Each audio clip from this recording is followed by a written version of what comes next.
Whenever you rent or buy a video, you need to be sure that the film you choose is suitable for the audience at home. Do sit down. We're just about to have some tea. Ladies and gentlemen, please do not panic, but scream. Scream for your lives.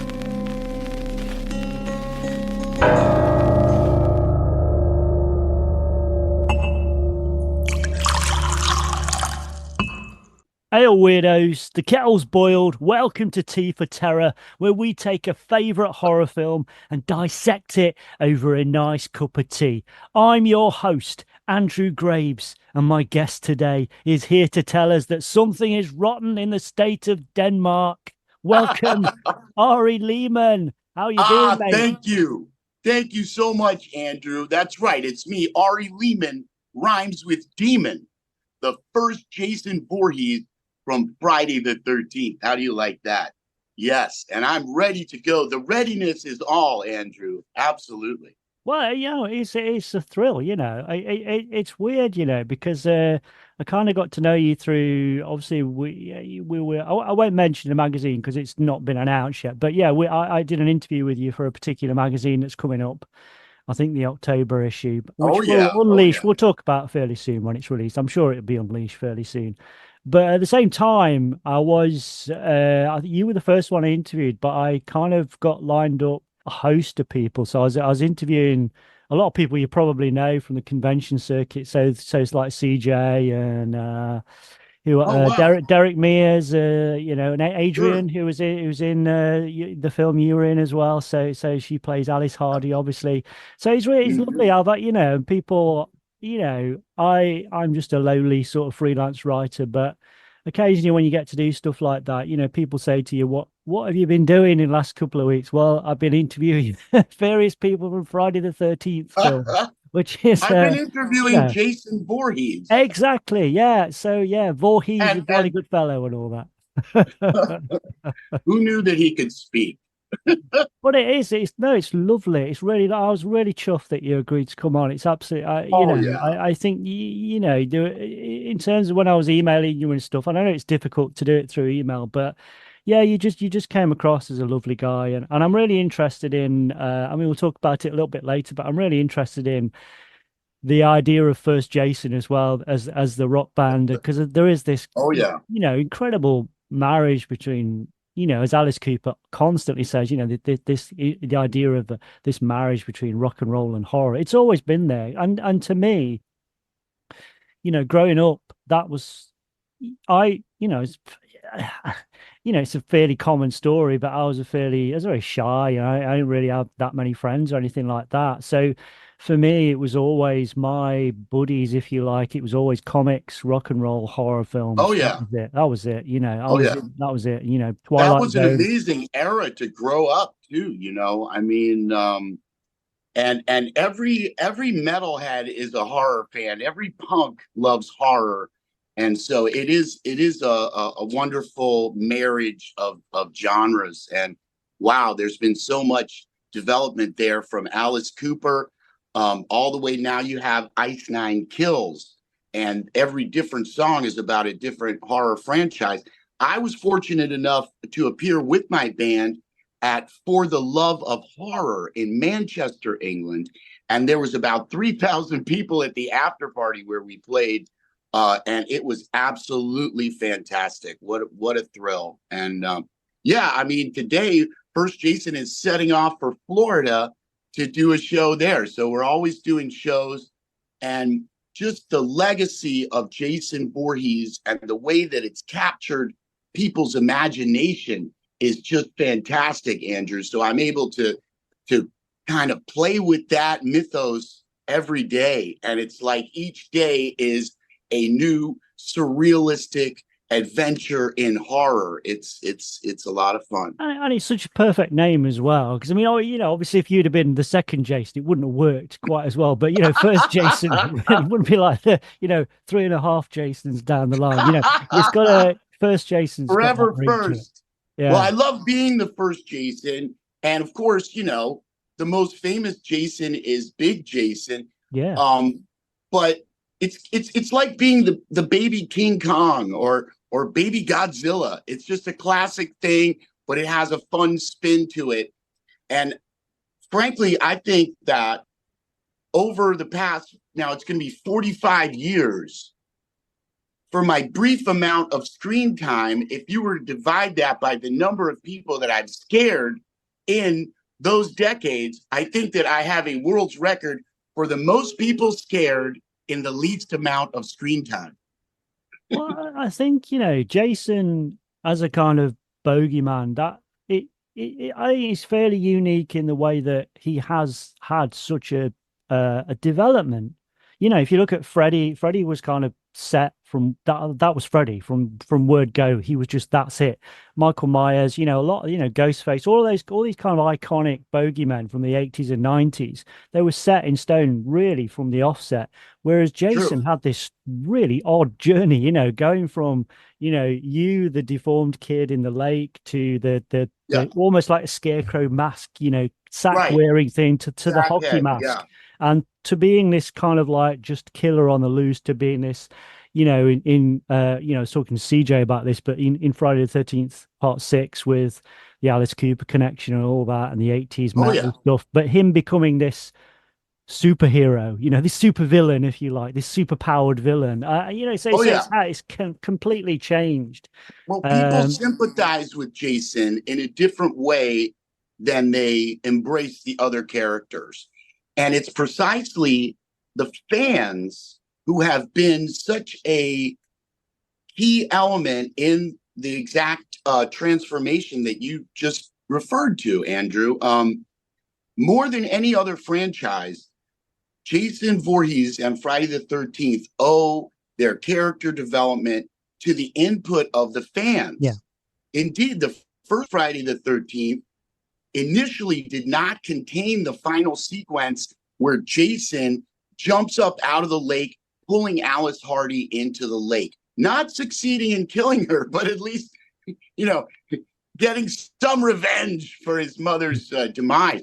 Well, it was that scene that grabbed people's attention and grabbed Paramount Pictures' attention. And as Sean Cunningham told me recently at a convention, that scene is what really sold Friday the 13th to Paramount. And so when the fans saw disfigured little Jason come up out of the lake, they practically forgot the entire rest of the movie was about Alice and the counselors. They just wanted to see that kid. Where's that kid? Because it's that wonderful scare of seeing a monster, kind of like in Jaws, So they just asked for more Jason. And as it went along, I think it was really Richard Brooker, who, by the way, was British. Richard Brooker, who played the first hockey mask Jason, okay? And he was a really wonderful person, an acrobat. He directed 10 episodes of Bill Nye the Science Guy. I don't know if you knew this. He developed different camera technology. He worked with Gordon Ramsay, the chef. He invented the sizzle cam. This is the guy who wore the hockey mask the first time, and I miss him terribly. He was a wonderful, wonderful person. So it's. But when they saw that, the fans just went ballistic. It was in 3D, mind you. I think that was a part of it. It was 3D, and there was Jason with the mask, and oh my gosh, it was like the producers really took the input of the fans to heart. And I don't know if this will ever happen again in filmmaking, because the way things are nowadays with the internet and everything, fan input has transformed so much. This was real diehard fans writing letters and saying, we want more Jason, There's always a sense with Jason, I think, as it progressed, that with, your classic sort of villains like Freddy or even Michael Myers is kind of pure evil, and Freddy is just this malevolent being. Well, Freddy doesn't let you sleep. He's annoying. He's a wise guy. But I think with comedy. Jason, it's always like he's what I would.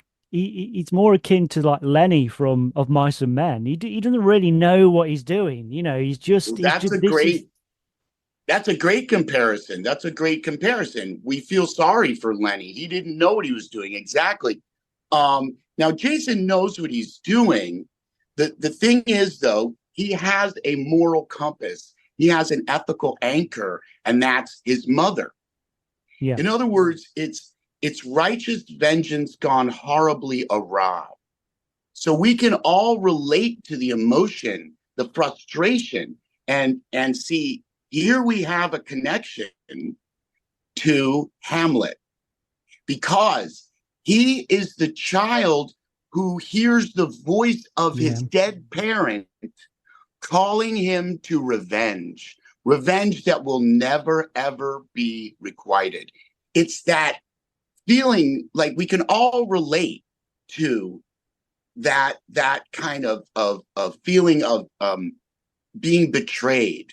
And you know, for children of divorce and all kinds of different people in this era who could relate to this, that feeling of being a child who's been abandoned by their parents because their parents wish to carouse, et cetera, et cetera. So what happened to little Jason was kind of different, but again, it is the mother has been murdered, murder most foul.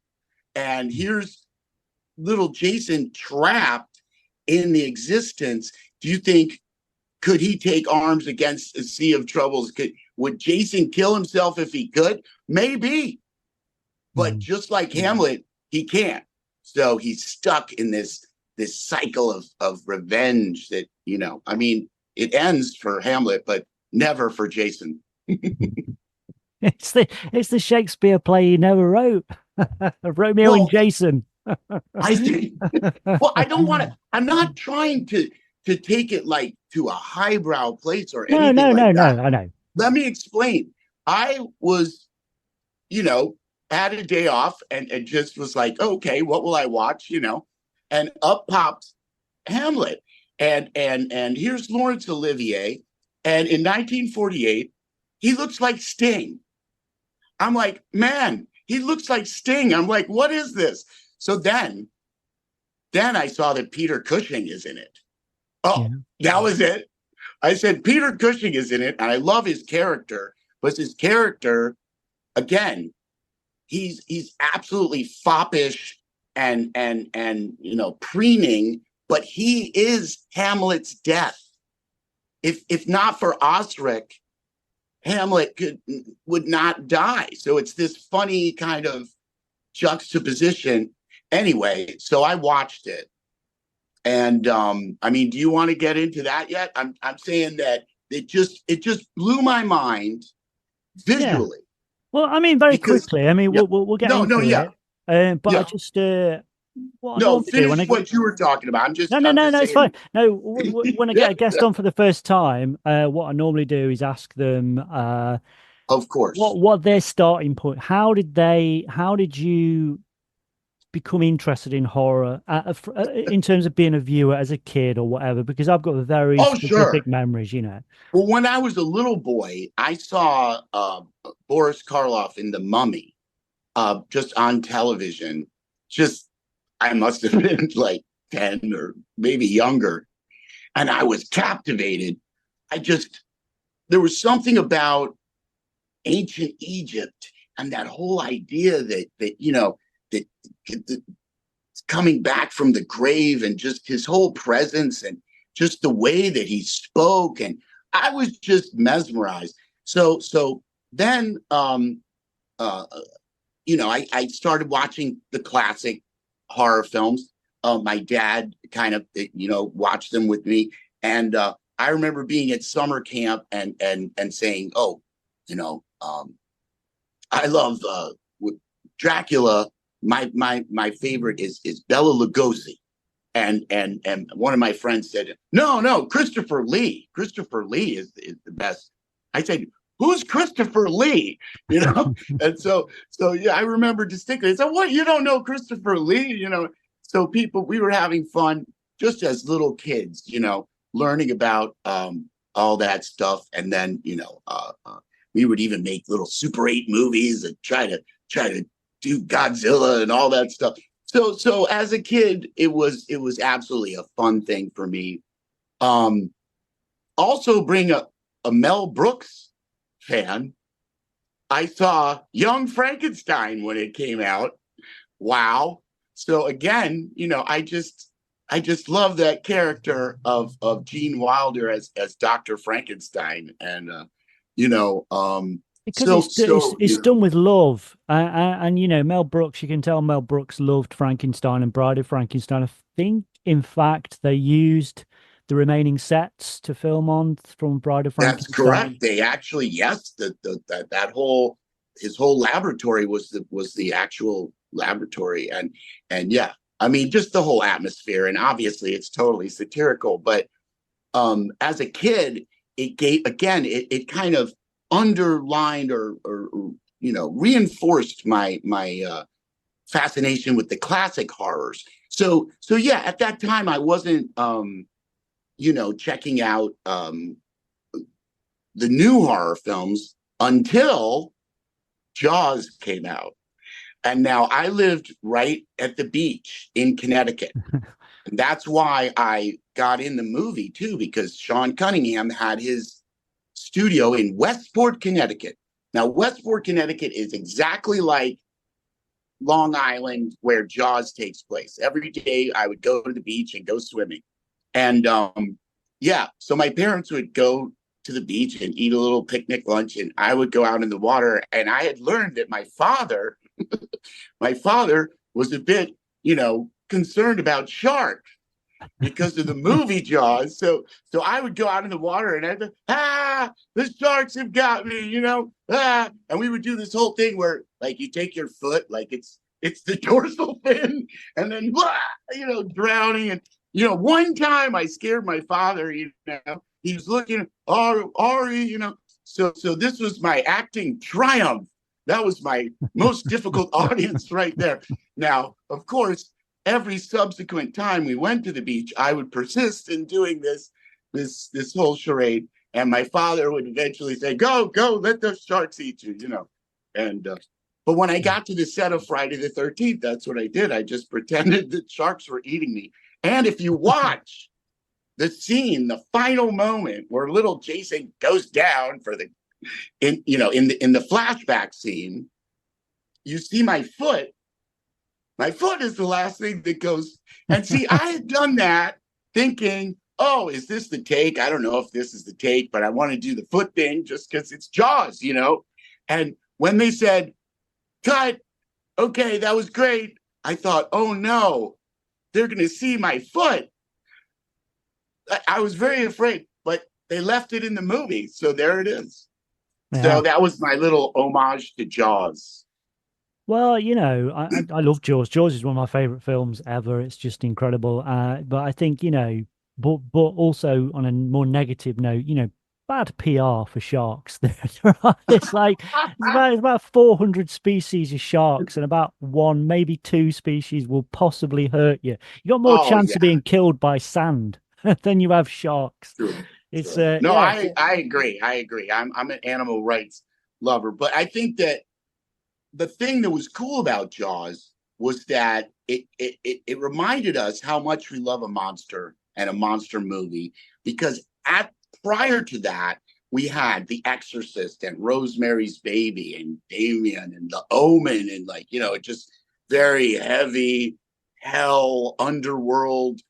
People were going home thinking about all kinds. It wasn't really the best date movie, But when Jaws came out, then people remembered, oh, a monster. We love a good monster, and But in I many think ways, also with Jaws, I think that one of the things it kind of has in common with something like The Exorcist is that the memory of it to a lot of people with The Exorcist. If you think about The Exorcist, lots of people think about the levitation scene, the scene, the head spinning around, the vomit. yeah, And if you think about Jaws, people tend to point out, oh, it's the leg getting chewed off, it's the head bobbing up and all, which is all great. I'm not averse to that. But I think what both films do exceptionally well is that they yeah, have these brilliant quiet moments. In Jaws, you obviously you've got the famous music, but there are moments in Jaws that's just pitch quiet, and all you can hear is the distant chiming of a bell on a buoy in the distance, and it's so eerie. And I Yeah. think in The Exorcist, there's a scene where the two priests they go into the room for the first time, and then they come out after 5 or 6 minutes, and they are shell shocked, and they just sit on the stairs, and they say nothing, and that's scarier because you've got these Yeah. two men, these priests who should know how to deal with this, but I've got no idea what they're doing. It's the quietness. That's what I love about Oh, horror that's a films, is the good point. quietness. That's a good point. I think that great horror films require those moments of stillness in order to increase the impact of the violence. Absolutely. Yeah, it's very important. And I do know that when they finally brought in, well, at first with the mom, but later with Big Jason, you know, as Victor Miller pointed out to me, they kind of liked that idea of, you know, the silently moving monster through the woods, you know. So in the first Friday the 13th, there's no soundtrack unless the killer is actually present. So there's moments where you hear nothing but the sounds of nature. But there are movies which make even better use of stillness and silence. But it's absolutely, I agree with you 100%. But I mean, that's, I think, the original sort of the 31 Dracula and the 31 Frankenstein, 31 Frankenstein for me is hands down one of my favorite films. And I do like Dracula. I love Bela Lugosi, but I think that film, it's not aged as well. I think, but when it does work, Yeah. what works brilliantly about it is both of those films have no score. There's other than the opening music, there's no score, and that is both, and they almost work in places, particularly Dracula, because Browning came out of that silent era. The best scenes in Dracula are where it is deadly silent, where he's with his female vampires in his castle. They are the best scenes. The first half an hour of Dracula is the best.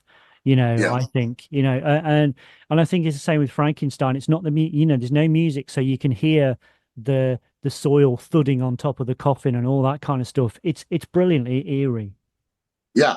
Oh, I agree. I agree. And in Frankenstein, they have all the great sound effects, the technology and all that, instead of the music. Yeah. And I mean, I think the difference between those two, of course, would be that the Dracula comes from the stage play. So Yeah. it was a different thing. And Lugosi himself was on the stage. So it was a different thing. It was more about the presence of the actor himself. And I think that when we look at Frankenstein coming out of that whole, obsession with technology, with the science, it was really, if you look at it, it's kind of like the Dracula. It's that older version of a horror story of the decrepit mansion, and and then with Frankenstein, we're moving into the future with reanimating things with electricity, et cetera, et cetera. So it's very, very so that's why they're classics. Okay. So so I think we'll introduce the film. We already mentioned it a couple of times. The film you've chosen is the 1948 version of Hamlet, directed and starring and produced by Lawrence Olivier. I am thy father's spirit, doomed for a certain time to walk the night, and for the day confined to fast in fires, till the foul crimes done in my days of nature are burned and purged away. Alas, poor ghost. List, list, oh list, if thou didst ever thy dear father love. God. Revenge is foul and most unnatural murder. Yes, bravo, bravo. Yes, yes, So, yes. Ari, when was the first time you came across this film then? It was no, I mean, I saw it years ago, of course. Because I've been studying drama since I was in high school. But just a couple weeks ago, I was just looking at, what was available to watch on YouTube, stumbled across it. And as I said, when I saw that Peter Cushing was in it, being one of my favorite horror actors of all time. Then I said, wow, I've got to watch this. So, but what immediately struck me about the 1948 Hamlet, well, it was the visual impact initially. It looked exact. Now, this is a 1948 film. So they have this incredibly angular scenery with, if you remember, those parapets that are going up, and it's angular, and it's a precipice that's dangerous, and it's all of the mist is coming in, and the first thing is there's three tough guys who are just absolutely scared of a ghost. And they say, did you see this ghost? And oh man, it looks like Hamlet's father. So it's like, wow, okay, instantly, this is a horror movie. The way that with the music, and before we even get into the acting and the characters, the use of scenery, and the way they use that set is absolutely brilliant. They have the image of the king's empty throne. They have the image of the royal bed chamber. Okay. They have the image of the archway where Ophelia goes out, and it's absolutely symbolic and mind blower. So then when you see, the instantly, we have this scene where the king is absolutely drunk and everything is topsy-turvy, because it becomes revealed that here is Hamlet's, in other words, his mother is now with this king and he is in a funk. Okay. So this touches on another level of horror, which is the internal dialogue, which is madness. So you got two levels they're working on here. They're working on ghosts and death and revenge. Because in that scene, okay, he says, foul deeds will rise, though all the earth overwhelm them to men's eyes. Foul deeds will rise. And then when he finally meets this ghost, now the depiction of the ghost, here we have this big guy with a helm and a sword, and he's a ghost. It's not unlike, a Jason character. It's a strong bogeyman from the other world, and he says, "Murder most foul." Okay, what? That's just horror, man. And then the next level is, okay, so vengeance. It's similar to Little Jason in the sense that it is a character whose parent is calling for vengeance from beyond the grave. I don't think that's too much of a stretch. Hamlet says, "Oh, cursed spite, that I was born to set it right." Well, that's the same story. He has to set it right. Okay. Now, obviously, with Jason, it's gone beyond. It's a monster. It's not the Prince of Denmark. So, I know this is a bit of a stretch, but I don't think it is. I don't know. I don't think so. I think, just to pick up on in terms of, as we mentioned in the preamble when we were chatting before we started recording, a lot of people would never, ever, ever class this as a horror film. But it fucking is. It so is. You know, if you Well, were to the strip, image, the visual imagery is we'll hard. take away the fact that it's Hamlet. Just say to someone, "This is what happens at the Yeah. beginning, and this is what happens." And also, if you was to show you know, screen grabs from that, it's a horror film. Oh yeah, It visually, looks absolutely, incredible. You know, absolutely. it's a Gothic castle that makes no sense. This could just as Yeah. easily be you know, a German expressionist Gothic castle. You know, it's there is no, you know, and this is partly through Desmond Dickinson's cinematography.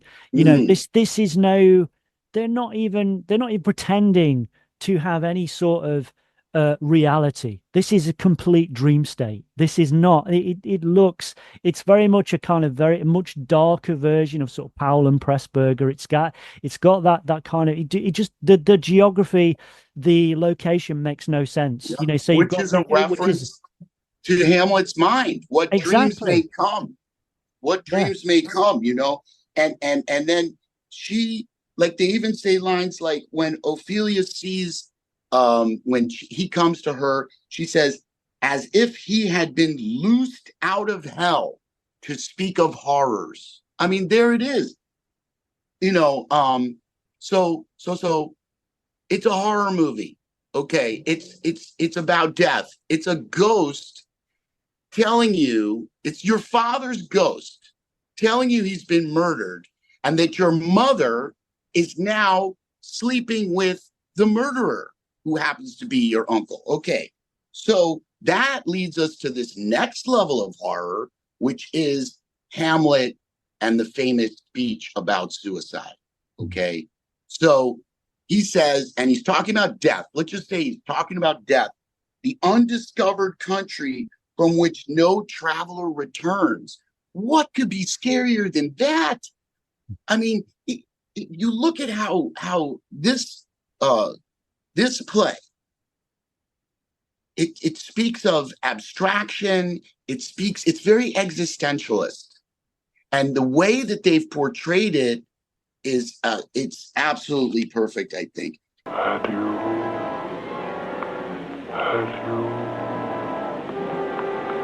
remember me?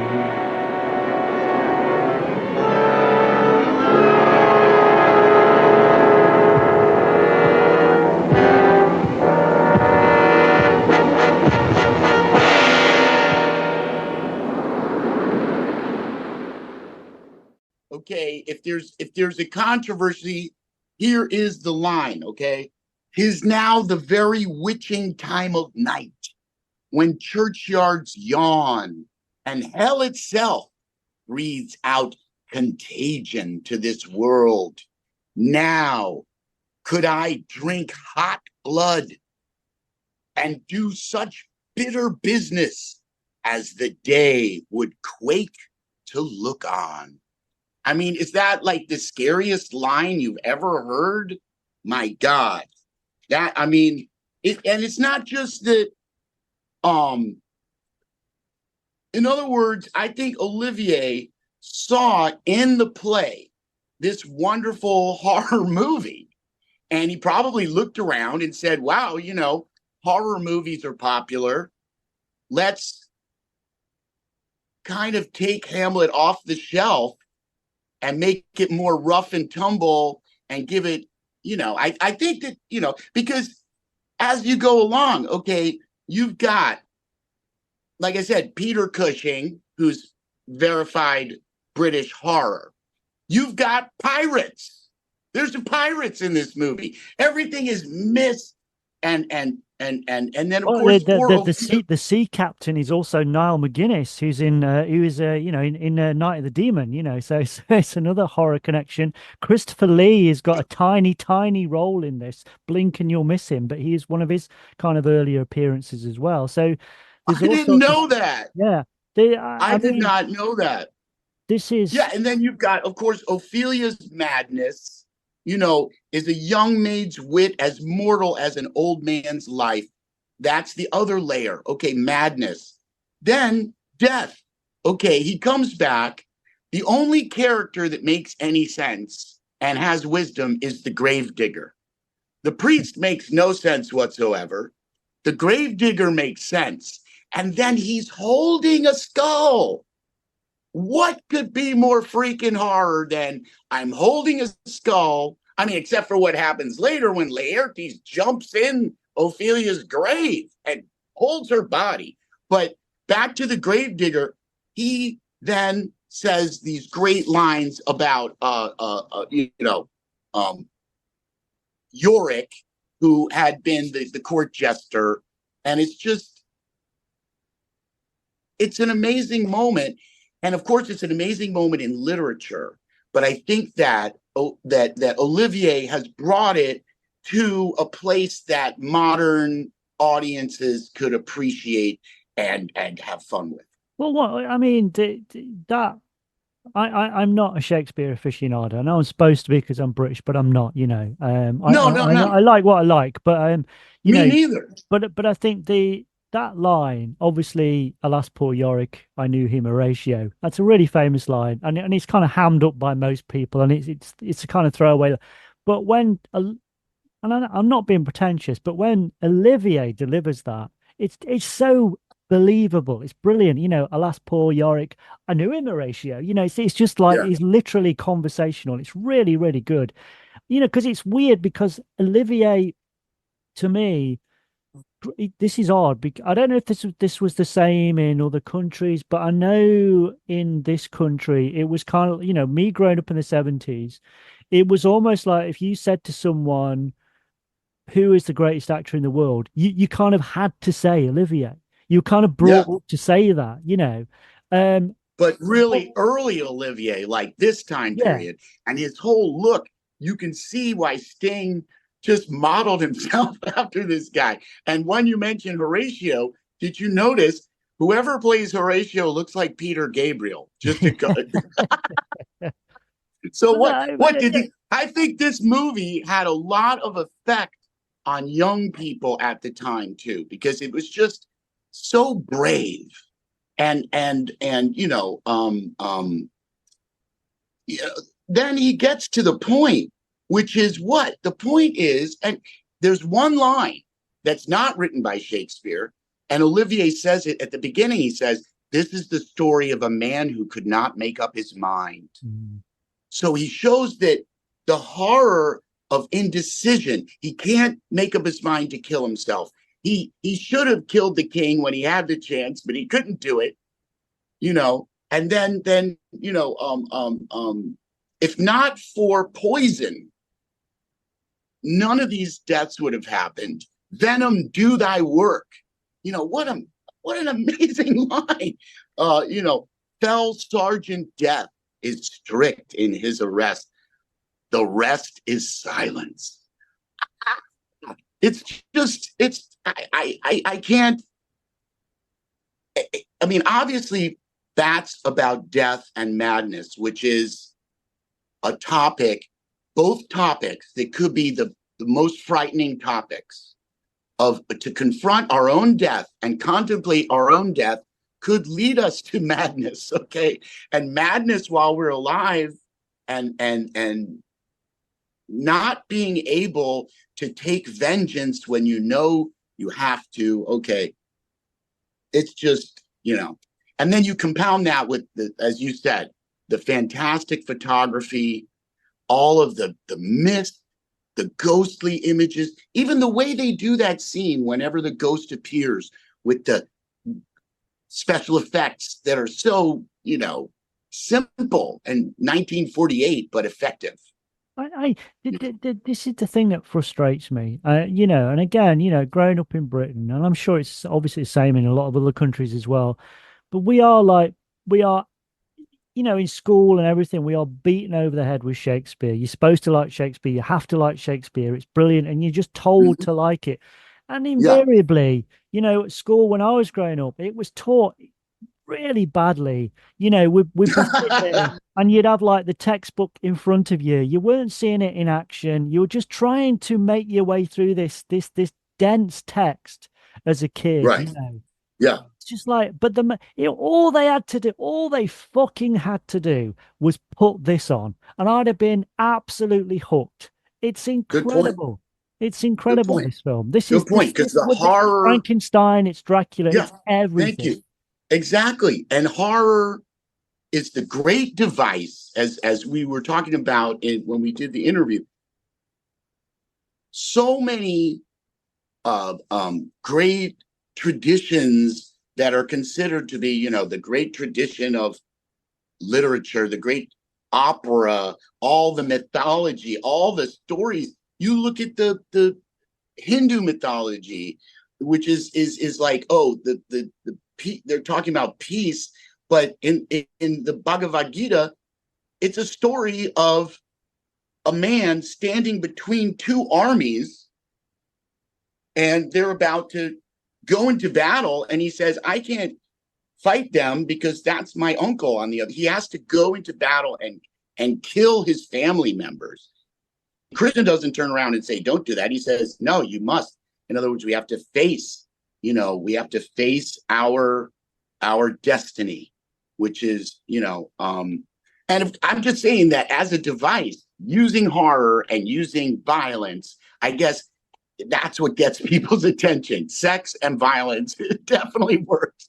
But Shakespeare knew that, and this is what annoys me, that it's kind of it's sold to you in a different way, and that it's there is double standards going on. The same people that were trying to ban heavy metal or Friday the 13th or Halloween or whatever back in the 80s would be the same people that are trying to push Shakespeare on. Who was more violent than Shakespeare? There's nothing, there's not much really in Friday the 13th that is going to compete with something like King Lear.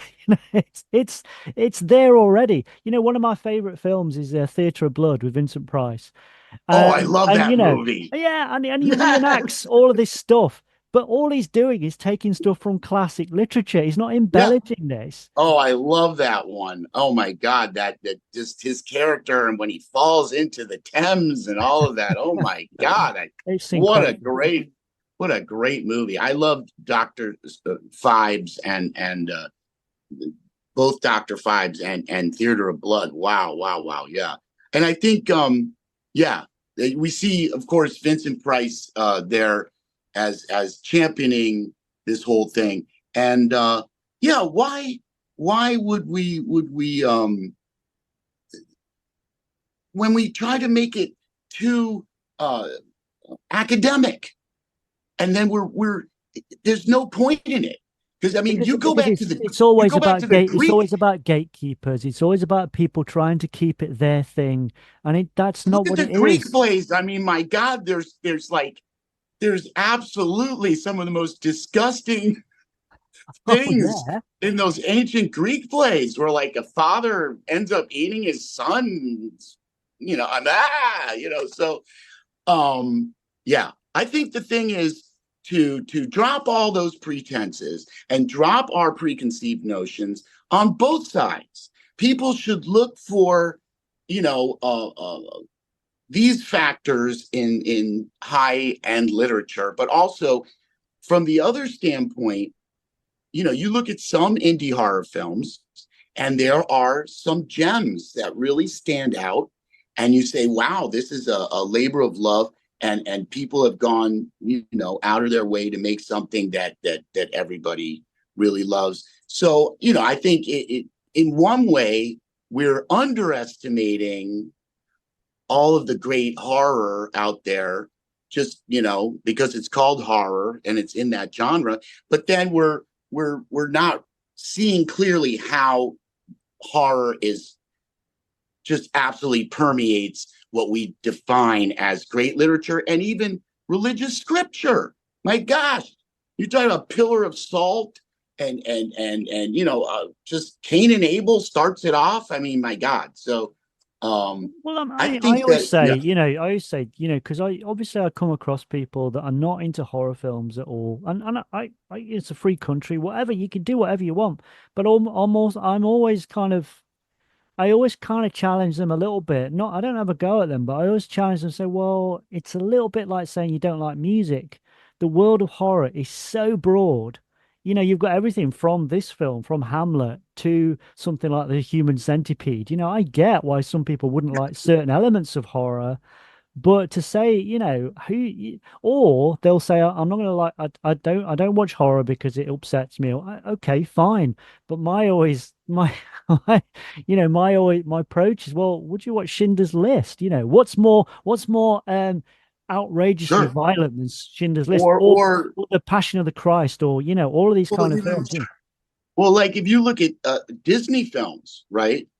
Disney films always get you wrapped up in some adorable character, and then all of a sudden that character is in absolute peril, you know, and from some terrible demonic force that seems unconquerable, and then in the end, of course, everything's okay. But so, everybody's using horror all the time. They're just not admitting it. Yeah, The or horror, the other thing is that this other annoying sort of more modern concept that you sort of more highbrow journos use is this idea that if it's horror and it's good, they kind of dress it up and pretend it's not horror. No, it's fucking horror. Own it. It's horror and it's good. You can have good horror films, for fuck's sake. yeah. Well, I think I've always been drawn to the darker writers, the German writers like Goethe and Nietzsche and Edgar Allan Poe. My God, so I think that we're maybe kind of reopening a gold mine here, if you will, Andrew, because people could allow themselves to enjoy these classics if they see it in their own nature as, wow, this is a scary film, I'm going to watch it, because people will indulge themselves in, let's say, B horror, as maybe a way of rebelling against the confines of what they see as, snobby literati or something like that. But I think we've got to just put away all of that and just embrace Yeah.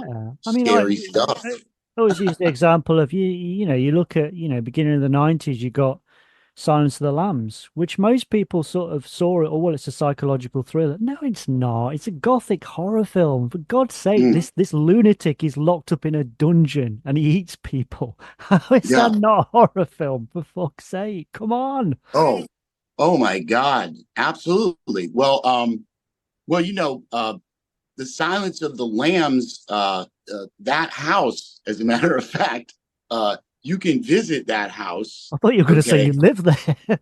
No, I've been there many times, Andrew. As a matter of fact, they do tours at that house. I think it's in Perryville, Pennsylvania. It's not far from Pittsburgh. And so the last time we were there, they opened their doors to us and let us stay there. So we got to use, it's a bed and breakfast. So if people from all over the world can go to the Silence of the Lambs house, and it is absolutely fascinating. And they've got it set up. But I stayed in the master bedroom, but everywhere in that house are paintings and just props and Jodie Foster's jacket and oh my gosh, and it's incredible. And they even have they've recreated, Tom Savini himself recreated the pit in the basement. So you can go down there and have a lot of fun, and wow, it's amazing experience. And yeah, every time we're around there, they let us stay there. How do you feel like that? I just out of interest, have you seen Long Legs? I have not seen that yet. What is that about? What is that? It's kind of it's just come out. It's doing the rounds at the minute. It's got Nicolas Cage in his Oh, brilliantly mad best. It's about a bizarre hmm. serial killer played by Nicolas Cage. It's its own thing. It's completely its own thing, but it does have kind of Silence of the Lambs vibes about it as well. It's really good. I really recommend it. Wow. Well, I want to check that out. I know I also want to see the new Terrifier. I was, Terrifier, I think, has kind of redefined indie horror for the last few years, and I'm pretty impressed by their work. It's in a different context than what we've been talking about all along. I wonder what are your what's your feelings about Terrifier 1 and 2? Yeah, I think they're just they are. I mean, again, you've got a classic sort of bogeyman, and it's a it's just a really, what I like about horror, it's not necessarily for me, and I don't mind kind of splatter, and I like slasher films, it's fine. But what really turns me on, if you like, in terms of horror is that sense of the uncanny. And I think there is some, that Terrifier kind of uh encapsulates that. You've only got to see a Yeah. still of that, and there is something that's not right. There's something not Oh yeah. right about that, which is Well, that's what he's you want. definitely taken it. They've taken it to the next level. They've definitely pushed the envelope, and really, really, it's super violent. And now in Terrifier 3, it involves Santa Claus. So they've gone to a whole, so they're just going out there to shatter all, any limitation. So, but the people who made that, I'm friends with, and they're really cool. And I think that they've done an amazing job. And that's something. Have you seen any of the Ty West films? So have you seen sort of X, Pearl, and Maxine? Oh, that's another series I want to check out too. I have to admit, I haven't. I've been watching, and I'm intrigued, but I haven't gone to. You really should. There's lots of they're all three. I mean, I'd say Pearl is the best, but they're all worth watching. And Maxine is good because with there's a Friday, because they kind of reference, there are visual reference points to other horror films, not in a crass way, in a really clever, intelligent way. And one of the things they do, and the connection to Friday the 13th, there's particularly in X and Pearl, there is like a lake. There's a very there's an ominous lake, so we've got connections that way. Okay. But in Maxine, Kevin Bacon's in Maxine. Oh, so that's obviously right. Yeah. you've got your Friday the 13th connection there, but also he plays this dodgy private detective who is dressed exactly like Jack Nicholson from Chinatown, even to the point where he gets his nose bitten, and but also there's this great scene. So you've got, So he's like homaging the character. Yeah. So it's like these but they layer image upon image. So you've not only have you got, Kevin Bacon from Friday the 13th dressed as Jack Nicholson from Chinatown. He's kind of chasing Maxine at one point. Maxine goes in, they're on a film set, so they literally go into the Psycho house. And she's looking at him through the Psycho house, through a slit in the door. And as she's looking at him, she takes on the exact same frame of reference that Jack Nicholson has in The Shining. It's really brilliantly done. It's fantastic. Wow. It's great. That's awesome. But X, Pearl, and Maxine, they're I all love great. that. I love that when they're informing what they're doing with and referring to other great works. I think that that's important. I think that we need to have a shared body of work that we can all refer to.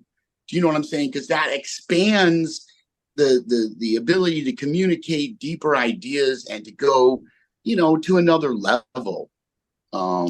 But I think horror films, I'm not saying other films don't do this, but I think horror films are particularly good at judging the climate, whether it's political, social, whatever, and putting something on the screen.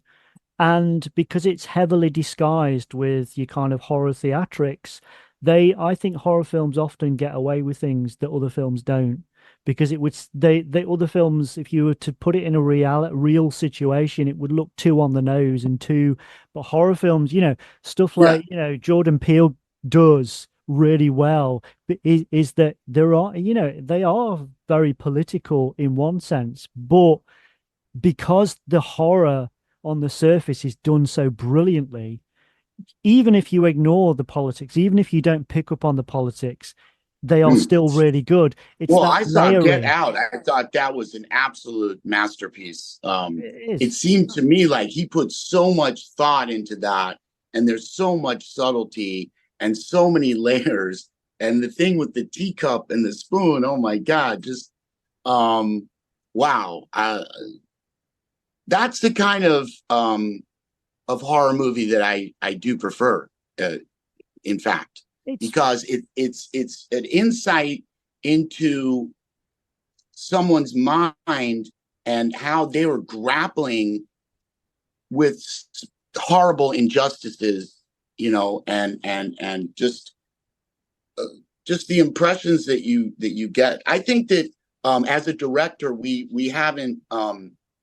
He's going to have another tour de force, I think, that will blow us all away. It seemed like that movie was a culmination of a great deal of thought on his part as a director.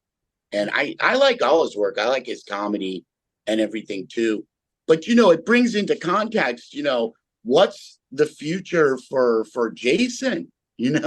What is where does Jason stand in all this, Andrew? But is he still that tortured little boy who lost his mother and needs to seek revenge, like in the first movie, or has he become this indestructible monster that everyone fears? Where's his vulnerability? And also, like, just in the world of today, where does he fit in? I mean, he can't speak, but maybe he could text people. Like, if you gave him a phone, he could text you. You could get a text from Jason. I'm standing behind you. You know what? My pitch for the next Friday the 13th film, Friday the 13th, Okay, I'm or listening. whatever, is Jason goes to the White House. Because something needs sorted out there. Well, I definitely think he's got to confront technology. Okay. Yeah. So I was thinking it could be like Well, he's been to Jason. space. True. He has been to space. Well, I don't know. Maybe an alien encounter at Crystal Lake, or which is a song. We're kind of working on a song. Our guitar player in First Jason, Eddie Machete, had an idea for a song Fantastic about. name. He said we need an alien abduction at Crystal Lake. That's a great idea. But also, well, maybe like Jason versus AI, or Jason versus an army of robots or something.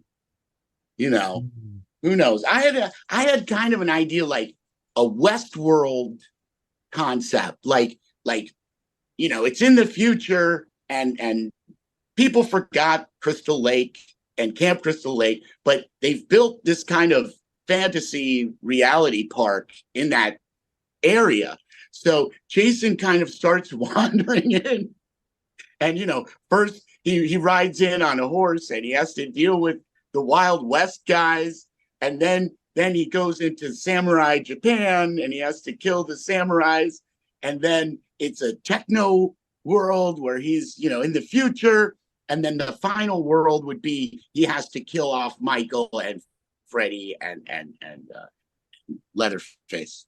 Well, Just an idea. Yeah, I mean, when they, obviously they did Freddy versus Jason, and that should, I mean, obviously it didn't work out, but that should have been a long-running series. I think we just, I was hoping he'd get to the point where he was facing up against Godzilla. That'd have been the ultimate, I think. Jason versus Godzilla. Against Godzilla. Well, I've had kids ask me, what would Jason do against Godzilla?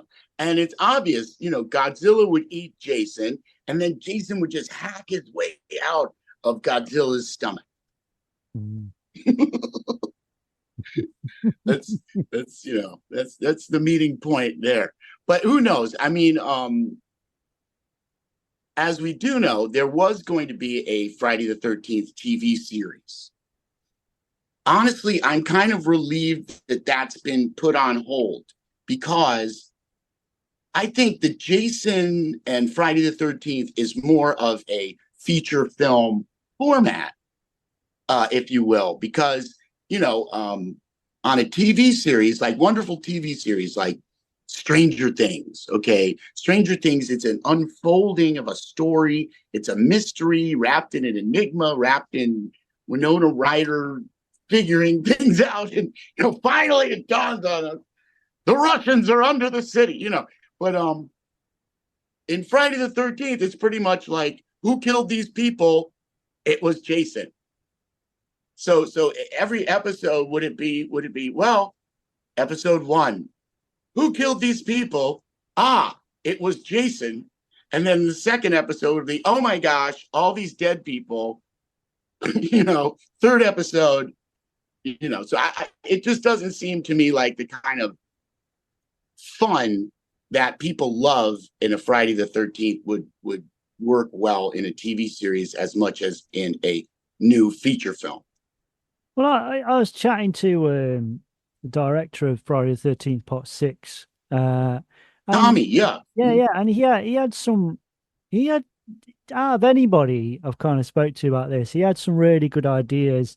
He said, if they were to bring the franchise back, not in a series, but in a film franchise, his idea was, well, why not just have different people interpreting that character or things that are happening around that character at different times? Why does it have to be in a chronological order? So why, you could have like a prequel, before you could have a film about Jason and his mom. You could have a film which was kind of set between sort of Part 6 and Part 7 or whatever, a story that happens between that.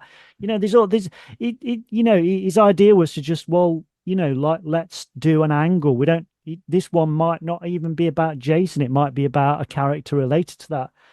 Obviously it's a difficult one because obviously Tommy's right. And he's a genius. He's a great, very creative spirit. And he has a lot of great visions. People love Part 6. I do think, though, we can't get rid of Jason. No, I'm not saying get rid of Jason, but I think that, I think they tried to do that, Andrew, several times. There's, of course, Part 4 with or Part 5 with Roy. Okay, the imposter Jason, right? And then you have they did Jason Goes to Hell, which was a deliberate attempt to kind of remove Jason. But as I was saying earlier, it was the fans who wrote in and said, no, we want Jason. So, and in as much as I agree with Tommy, but I think from a different perspective, you could always put Jason in any scenario, just like I was saying with Westworld, because it's no longer a horror movie, it's a slasher movie. Yeah. The difference, if you will, that in a horror film, you have an air of mystery and it unfolds until there's a final reveal. Okay. But in a slasher movie, it's not who, it's about how. Yeah. How are the kills done? Like we see, and I think that's done brilliantly in Terrifier. Now, it all depends on what you're going to a film for. Are you going to have just a thrilling, exciting experience, visceral experience that's mainly visual? Well, then those films speak to that. If we want something that's a little more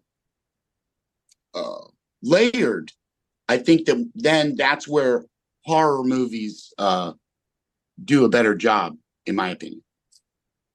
Yeah.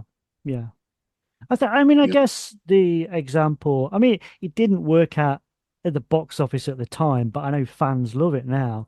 But, it's like the Halloween, obviously you had Halloween 1 and 2 originally, and then Halloween 3 came along, Season of the Witch, which was an attempt to take it in a different direction. You got Nigel Right. Neal sort of screenplay, which I love, as much as I like Michael Myers, I really like that idea of taking it in a different direction as well. It's almost like, the other idea is kind of to do something Friday the 13th, the sort of anthology series where it's kind of set around Crystal Lake, but you have other things happening, other stuff in the background as well, with Jason at the center of it or whatever, So it's there's scope there, but I think what I wouldn't want to see personally is just a rehash of what's gone before. You need Sure. it's that level that you've got to have that level of difference. You've got to have the things that fans want and something that is going to be familiar, but you've also got to have a level of difference, something that they've not seen before.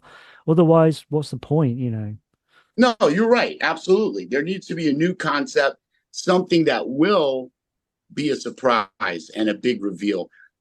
Sean Cunningham, when I spoke to him, and he was speaking to the audience at a German horror convention not too long ago, he said two things. One is that don't forget, part 3 was 3D. So when they brought in the hockey mask and really captured everybody's attention, there was also an assist from a new kind of technology. Yeah. So he suggested that maybe we could be looking at that. Will it be like, for instance, IMAX or something like that? I don't know. Will it be 3D or something like that? Something similar to that.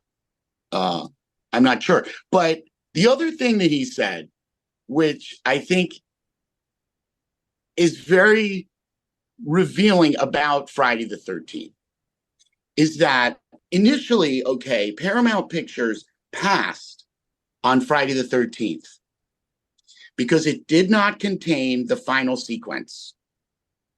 And they said, you've got an old lady who dies, a little boy who drowns. It's kind of dark, okay? So we need something else.